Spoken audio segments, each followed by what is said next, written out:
गिबियावनो साफ्रोमबो मेडिया नोंथांमोननिसिम आङो साबायखर बावदों। आङो सासे प्रिन्सिपाल महरै आसाम सरकारनि केबिनेट मिटिंआव मोनसे डिसिसन जादों। रुपसी एयारपर्टखौ गुरुदेव कालीचरण ब्रह्मनि मुङाव लानांगौनि बिसोर मोनसे केबिनेट डिसिसन लादों। बेयाव आंहा जोबोरै गोजोननाय दङ। आं मिजिंथिदों केबिनेट डिसिसन जानायनि उनाव एसेम्ब्लियावबो बियो आजावजागोन। बेनिफ्राय भारत सरकाराबो आसामनि जि प्रप'जेल बेखौ एक्सेप्ट खालामगोन। रुपसी एयारपर्टआ गुरुदेव कालीचरण ब्रह्म एयारपर्ट महरै बयजोंबो मिथिजागोन बेखौ आङो मिजिंथिदों। बेनि थाखाय आङो आसामनि मानगोनां chief minister doctor Himanta Biswa Sarma sir, बिटिआरनि मानगोनां CEM मुश्री प्रमद बर' सार, बर'नि नायल' जायल' सासेल' केबिनेट मिनिस्टार उर्खाव ब्रह्म, लोगोसे केबिनेटनि साफ्रोमबो मानगोनां मिनिस्टार बिथांमोननिसिम आङो साबायखर बावदों। गुरुदेव कालीचरण ब्रह्मखौ जोङो बावनो हानाय नङा। गुरुदेव कालीचरण ब्रह्मआ जों बर' हारिनि थाखाय खामानि मावलांदों। राव, थुनलाइ, सोलोंथाइ मोनफ्रोमबो बिथिङाव बिथाङा जोंनो लामा दिन्थिलांदों। बिथांनि फिल'सफिया थांनानै थानांगौ। रुपसी एयारपर्टआ गुरुदेव कालीचरण ब्रह्मनि मुङै जायोब्ला बे एयारपर्टआव बेरायफैनाय दावबायफैनाय साफ्रोमबो दावबायारि बिथांमोनहा बिथांनि मुंखौ मिथिगोन, गुरुदेवनि सोमोन्दै मिथिनो नाजागोन। अब्ला गुरुदेवनि फिल'सफिया गुवार जागोन आरो गुरुदेवनि फिल'सफिया जोंनि समाजाव थांनानै थानांगौनि जोबोरै गोनांथि दङ। बिथांनि लिडारशिप स्टाइला इउनिकमोन, रुजुजायैमोन। बेबायदि लिडारशिप क्वालिटिखौनो जोङो दिनै लुबैयो साफ्रोमबो लिडारफ्रा जाहाथे गुरुदेव कालीचरण ब्रह्मनि दिन्थिलांनाय हाबा मावलांनाय बे आदबजों जाहाथे जोंनि समाजखौ मोजाङै दैदेनलाङो बेखौनो जों लुबैदों। जोबनायाव मेडिया नोंथांमोननिसिम आं साबायखर बावहरदों आरो आं लुबैबावदों रुपसी एयारपर्टनि मुङा गुरुदेव कालीचरण ब्रह्म एयारपर्ट मुङै मिथिजाथों। साबायखर।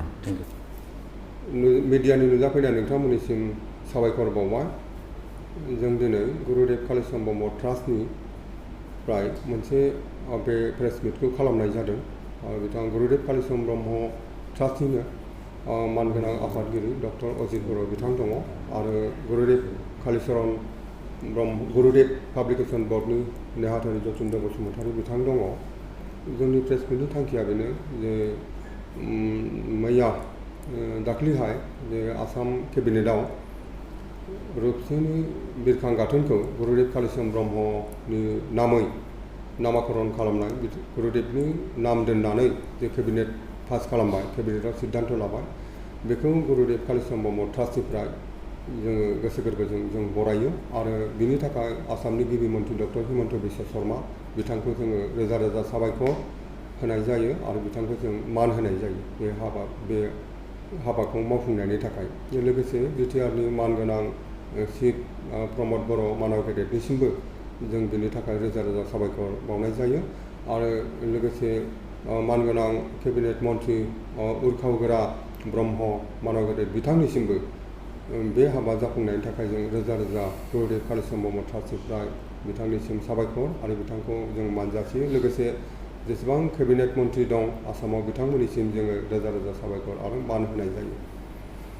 जे मानगोनां नोंथांमोन आरो बिनिफ्रायनो जों मिजिंथिबावो जे बे केबिनेटआव पास जानाय लोगो लोगो आसाम एसेम्ब्लियावबो बियो जाहाथे मोजाङैनो बारग'लांगोन, एसेम्ब्लियावबो बियो पास जानानै थांगोन आरो गभर्नमेन्ट अफ इन्डियाबो आसाम एसेम्ब्लिनिफ्राय पास जानानै थांनाय लोगो लोगो बेखौ माने पार्लामेन्टआवबो बेखौ मोजाङैनो मोजां बारहोगोन, पास जागोन बेखौ जोङो मिजिंथिदों आरो जों सरकारनि फारसे गुरुदेव कालीचरण ब्रह्म ट्रास्टनिफ्राय जों बेखौ आसा फालिनानै थादों आरो जों खावलायो खर' गंग्लायनानै खावलायो। दा बेबायदिनो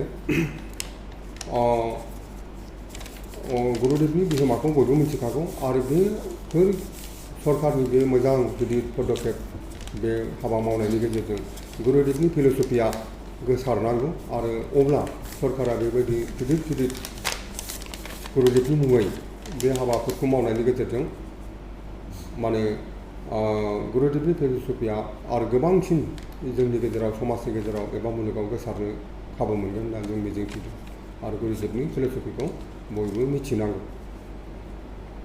दा बेबायदिनो बड'लेण्ड इउनिभार्सिटिनि फारसेबो जों रोजा रोजा साबायखर जिहेतु बड'लेण्ड इउनिभार्सिटियाबो गुरुदेबनि 18 एप्रिल जोनोम सानखौ बन्द बिथांमोनहा खालामो हलिडे होयो आरो बिटिआर सरकारनि जेनाखि चिफ मानगोनां प्रमद बर' बिथाङा 18 एप्रिल गुरुदेबनि गोथार जोनोम सानखौ फालिनो थाखाय बिथाङा मोनसे मोजां पदक्षेप लादों आरो गुरुदेब कालिचरन ब्रह्म ट्रास्टआ जोनोम सान फालिनायाव मोजां जानायनि थाखाय बोसोरफ्रोमबो जोनोम सानाव बिथाङा 10 लाख रां अनसुंथाइ होयो बिनि थाखाय जों बिटिआर सरकारखौ जों रोजा रोजा साबायखर गोरबोनि मान होयो गुरुदेब कालिचरन ब्रह्म ट्रास्टनिफ्राय आरो बेबायदि सरकारा मोजां बेबायदि गुरुदेबनि मुङाव मोजां हाबाफारि लालांबाय थानायखौ जों अरायबो खावलायो आरो गुरुदेबनि फारसे बे मोनसे गिदिर श्रद्धांजलि होनाय जाबाय होननानै जों गुरुदेब कालिचरन ब्रह्म ट्रास्टनिफ्राय जों बिबेसना खालामनाय जायो।